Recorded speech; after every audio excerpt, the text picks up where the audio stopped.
Hey everyone, Dave here yet again, and we're back with another video cast. I hope you guys really are enjoying this series. Jenna here, once again, back yet again. And we're going to be talking about the subject of copyright, because yesterday I went to Best Buy, or whatever store you like. I bought my favorite Green Day CD, I plugged it into my computer, I uploaded it to YouTube, and all hell broke loose, so I don't know what went wrong. Well, Dave, just because you buy a CD or an MP3 on iTunes doesn't mean you own the rights to actually post it online. Darn. So what license do I actually get? Is it like just me listen license? Pretty much personal use. Personal listening license. Yeah.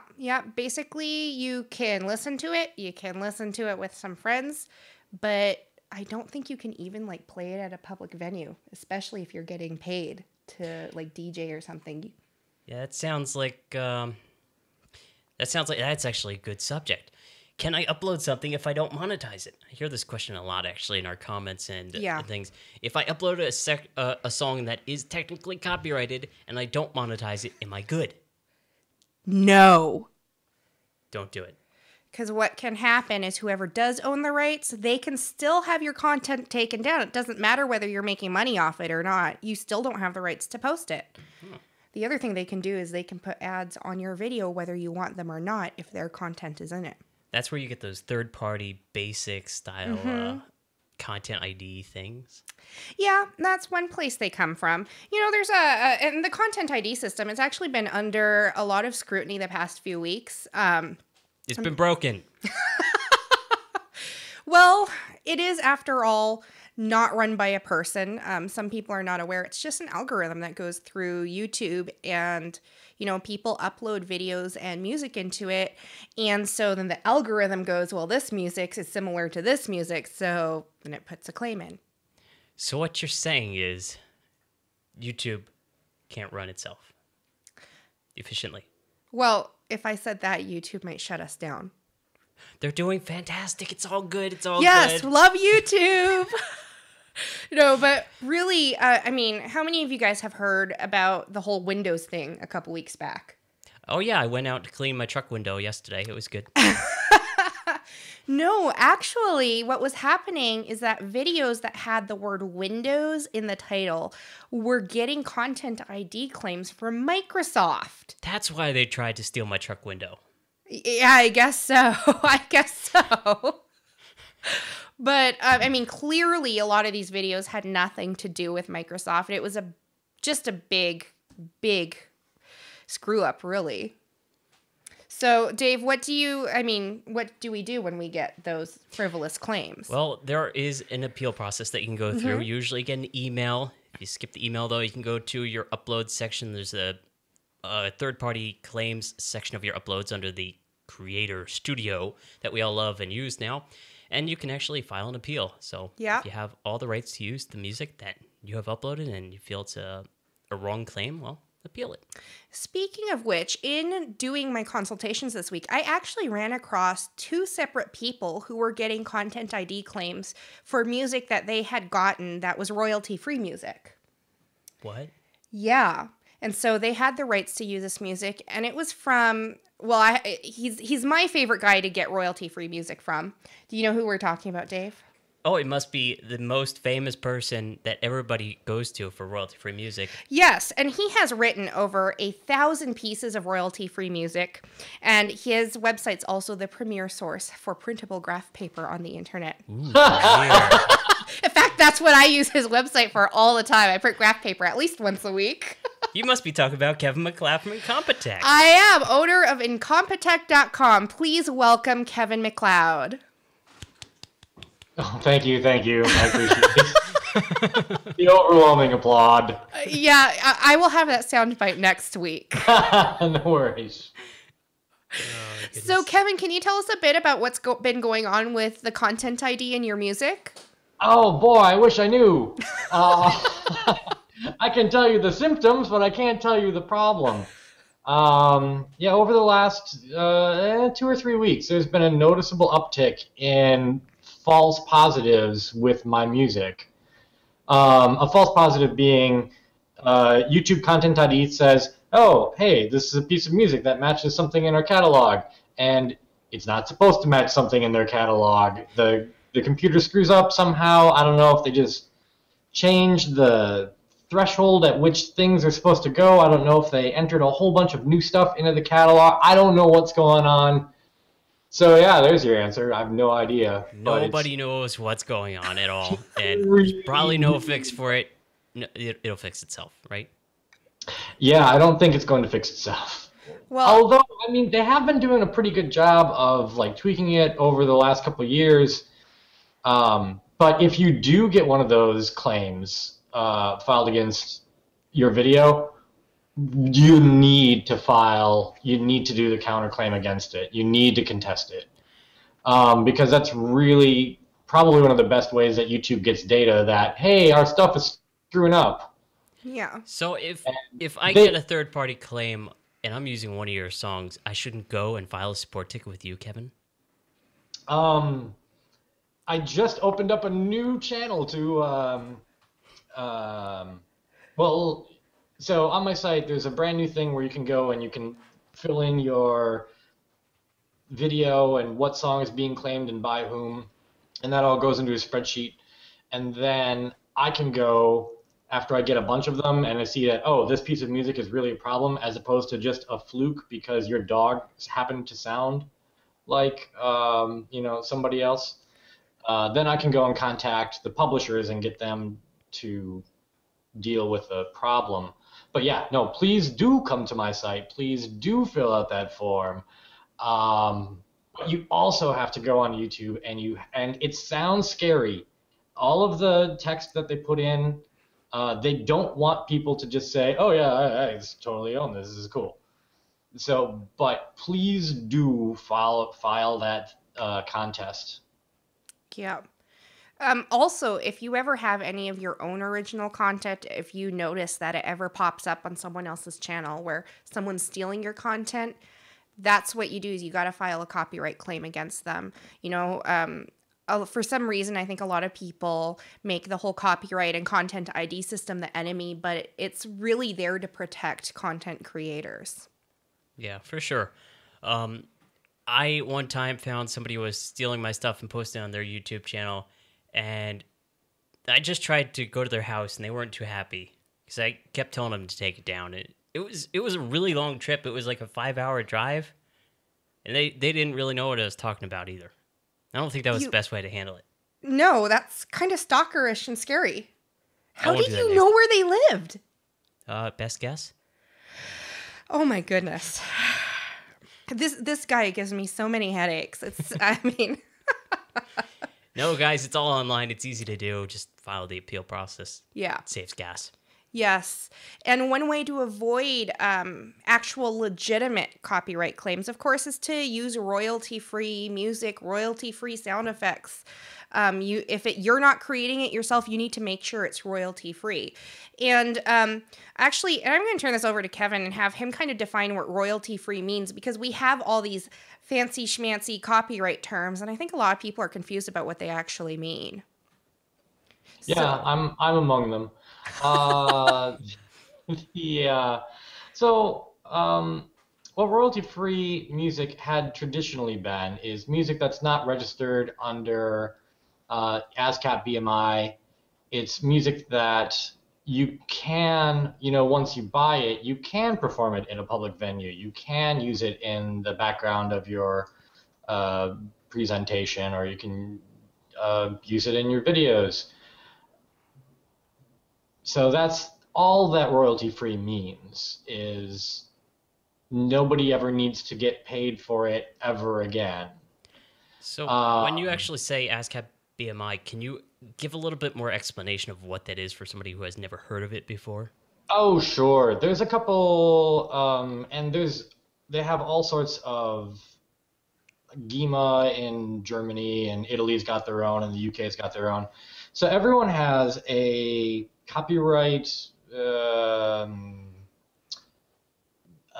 do they call it? The people who collect money on behalf of the people who write the music.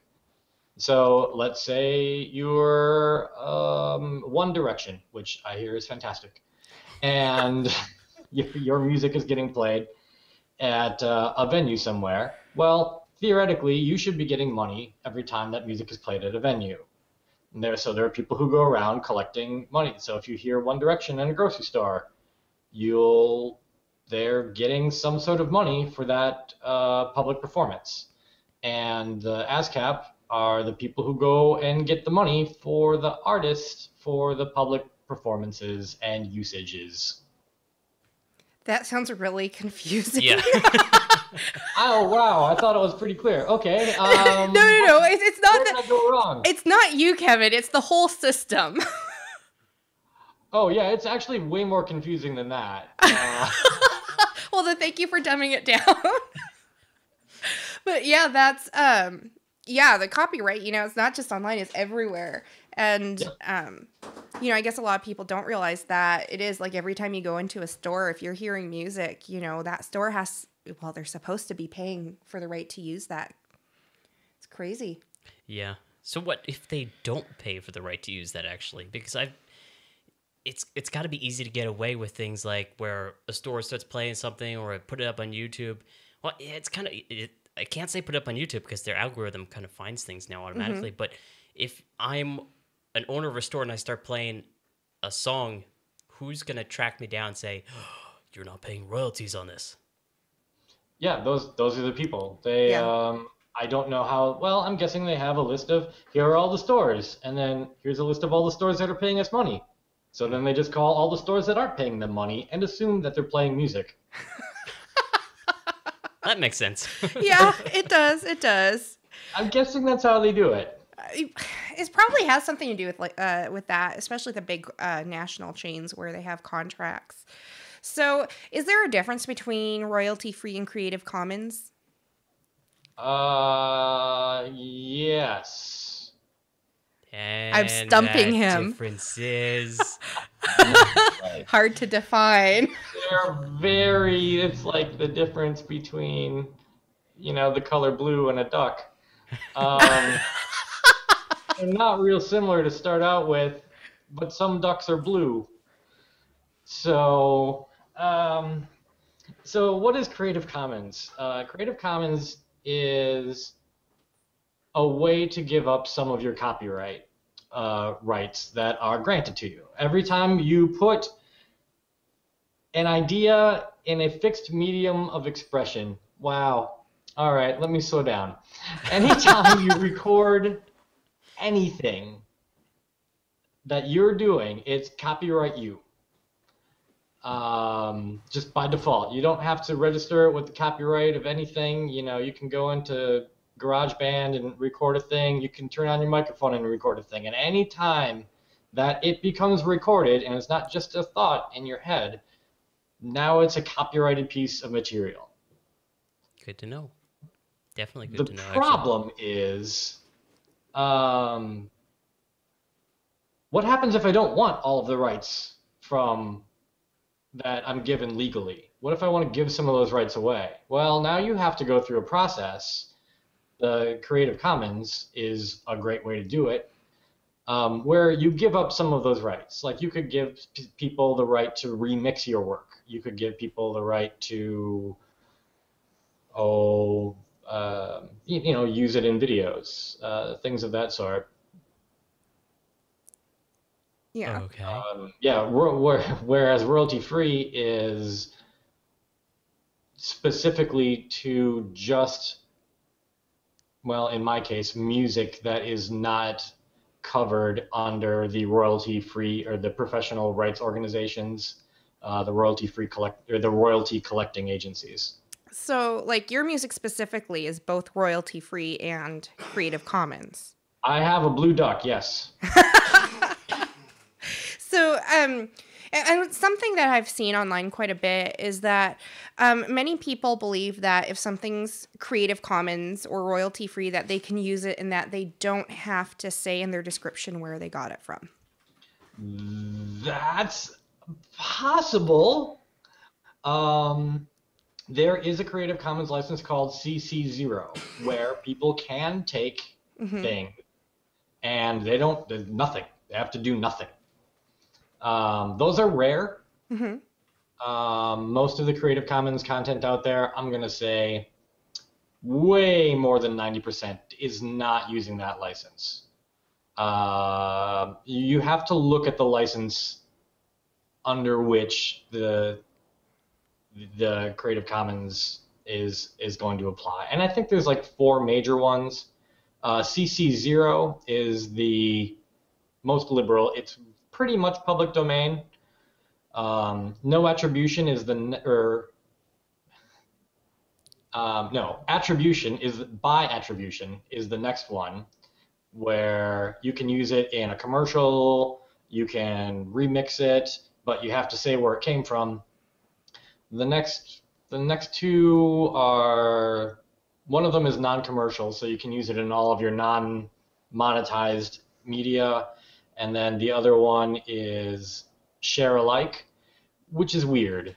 If you use any media that has share alike, the video that you do also has to be put under that license.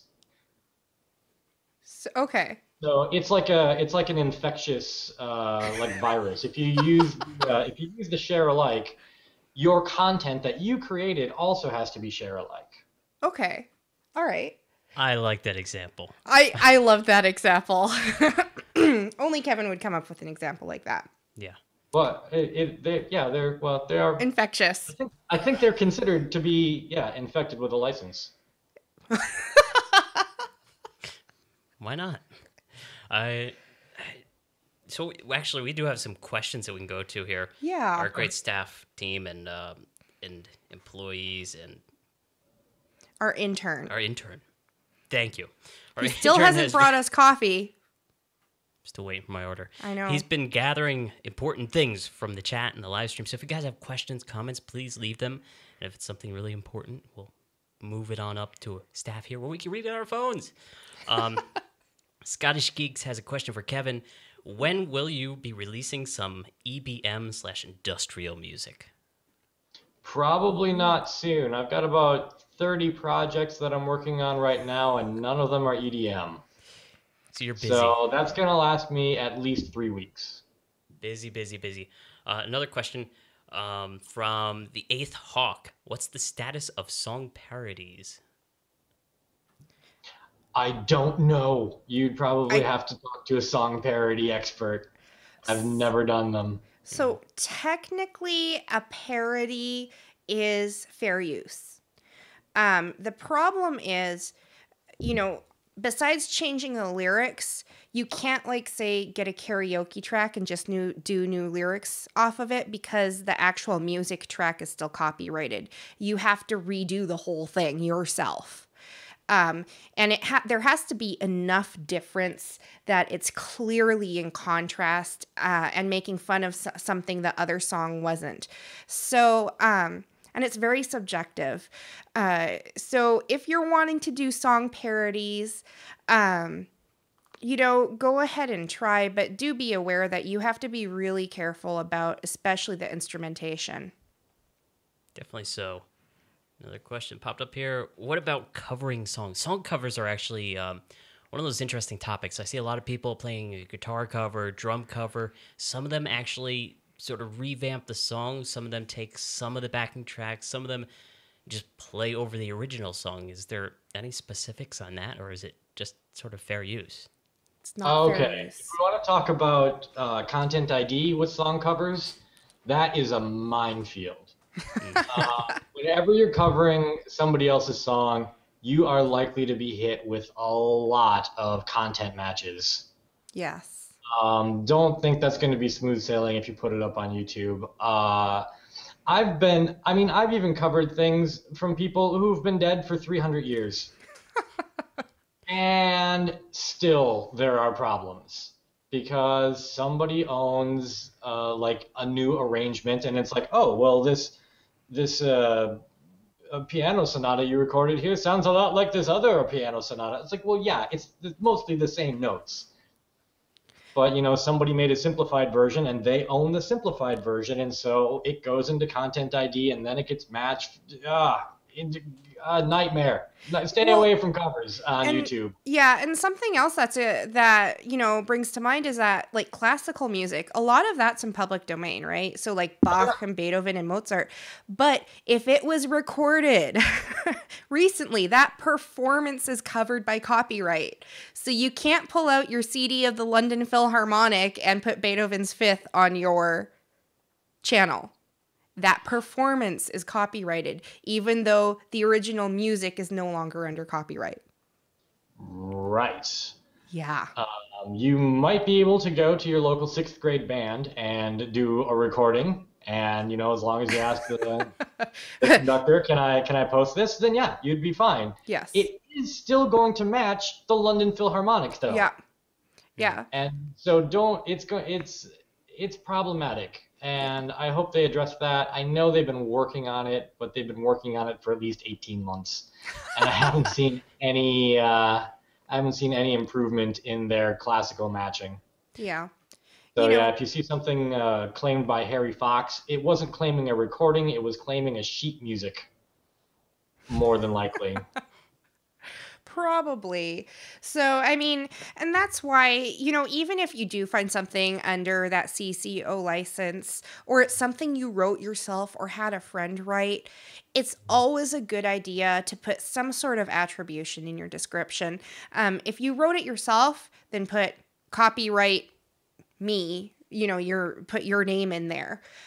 Because then if any questions ever come up, when you appeal, you can say, look, I've had the attribution in my description since this video went up. I claimed it copyright, months ago, especially if somebody goes and steals your material and then tries to say that they wrote it. It just covers you. It's like one little line in your description. You might as well do it. Yeah. So Scottish Geek's coming back with yet another great question here. He says, Kevin, you create some awesome things. What is your main inspiration, and how do you come up with all these great ideas for the tracks that you create? My main inspiration in life is hatred. I'm not sure how to feel about that. That's, whenever you come across something, it's like, well, I could have done that better. Then I'll just do it better. Well, that's not really hatred. Isn't that more like competition? Nope, hatred. Oh, okay. All right, just so that we're clear on that. So go to Incompetech.com and support hatred. Absolutely. Get some pure, unadulterated hate. Okay. With the very cute cowbell parts. Yeah. Sonic Boom TV asked, about monetizing gaming videos, including the music from the games, are they required to mute the music? So, well, we should also mention that, of course, game content music is definitely not royalty free. It's copyrighted. Yeah. So yeah, you definitely don't want to be uploading gaming content just raw. If you're in networks these days, sometimes they have some sort of terms of service, whereas if you have commentary over it, it sort of is okay. Sort of basically gray area. If you're in a network, check with your network, ask about the specific game you're wanting to do this with. But for the most part, you do want to be muting the music when you're doing any sort of gameplay. And you do need to have commentary going over it. It can't just be silent to gameplay. That commentary is part of what makes it fair use for you to use it. Sorry, I'm laughing here because my producer had a webcam taped to a light and it just fell. Yeah, so if you see wobbling shadows, because there's this big light back there going like that. Hey, what else we got here? We saw unlock the phone for questions galore. How do you pronounce that name? Janelle. Janelle says she has 400K sub channel. Ooh, thank you. Ooh. I've seen YouTubers use short audio clips of popular songs in their videos. Is it because YouTube only tracks clips of maybe 30 seconds or more to match, or perhaps that they're pitch shifting a song? That is a really good question. Yeah. I'm going to basically, Janelle, I'm going to tell you what I tell a lot of the people who ask me questions like this. And it's that just because you see other YouTubers doing it doesn't mean it's legal, and it doesn't mean that you won't get caught. Yeah. I keep going back to the example. Just because somebody robs a bank doesn't make it legal. You can't go rob a bank either way. Yeah. Don't do it. Well, and so sometimes it's okay to use very short clips of popular songs, and it's considered fair use if you're doing parody, if you're doing commentary on it, or if it's being used for education. But at the same time, Content ID may still flag it. I don't know exactly how long a clip has to be, but you also don't know if there are other YouTubers. They may have some sort of agreement with YouTube or with their network. So they may do it, but it's probably going to be a good idea for you not to do it. Sounds about right. Yes. Don't do it. Yeah. Unless you're absolutely sure. Yeah, and generally... Or you want to go through the headache of doing it's like, well, now technically this is commentary, and... Is it just me, or did K-Mac just go through a wardrobe change? My other jacket was getting really hot, so I got my seersucker going here. Sorry about that. Uh-huh. Nice. With a side of scotch. Do we have any other questions? No, that was it? Okay, well, sounds good. Just a reminder, guys, that, quick kind of sort of YouTube weather report that I've noticed over this past week. We saw a lot of gaming channels have a downward trend of views in September. If you have a gaming channel and your views dropped in September, that is absolutely normal. I've checked about 20 different channels myself, big ones, little ones. I'm seeing that trend across all gaming channels. So it just looks like the back to school has hit views a little harder this year than in the past. So don't worry about that. It just always happens during the school year. We did get one more question. It brings up a topic that I thought about. Illicit Media says, if I just put, quote, "I didn't make this music," end quote, in my description, can I use it? That's actually similar to people that sort of do cover songs, and they're saying, "No copyright infringement intended." No. Just because you say no copyright infringement intended does not mean you're not breaking copyright. So, guys, the description means nothing. Sorry. Yeah, if you don't know where you got the source material from, don't use it. You have to know where it's from so you know whether it's under copyright or not, and you have to attribute it, even if it's public domain. You want to put the attribution there, just so that, you're covering yourself.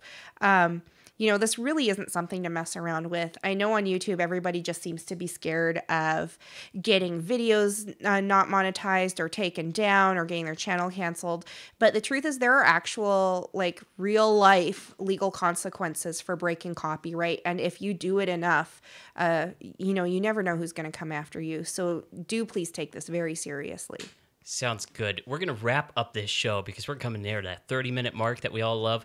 Guys, if you've liked this video, give us a like on it. Of course, here's the deal. Because the way things work and the way YouTube works, the live broadcast is live. You can watch it. You can thumbs up. You can post comments. But after it sort of goes away. So what we do is we take a nice recording that we have in place, and we re-upload it. So about an hour after the show, you guys can post your thoughts, your comments. We'll have links in the description below to places like Incompetech.com so we get more traffic to Kevin. Thank you, Kevin, for being on the show. Thanks for having me on. It's good to get the word out. Yeah. And don't forget, Kevin's got a documentary that is being filmed about him. There is a Kickstarter going where you can pledge some money to help this documentary get off the ground. You can access it through his website, Incompetech.com, the source for royalty-free music. It is a great place just to browse music because you can preview all of his music right on the website without having to download it all. And of course, if you need graph paper. Yeah, we love the graph paper. Yeah.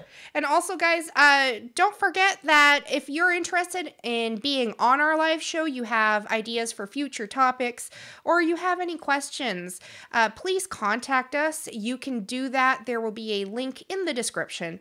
And also, there's always the big green support ticket button at the bottom of socialblade.com that goes to this guy. I love answering your question, guys, so send them all.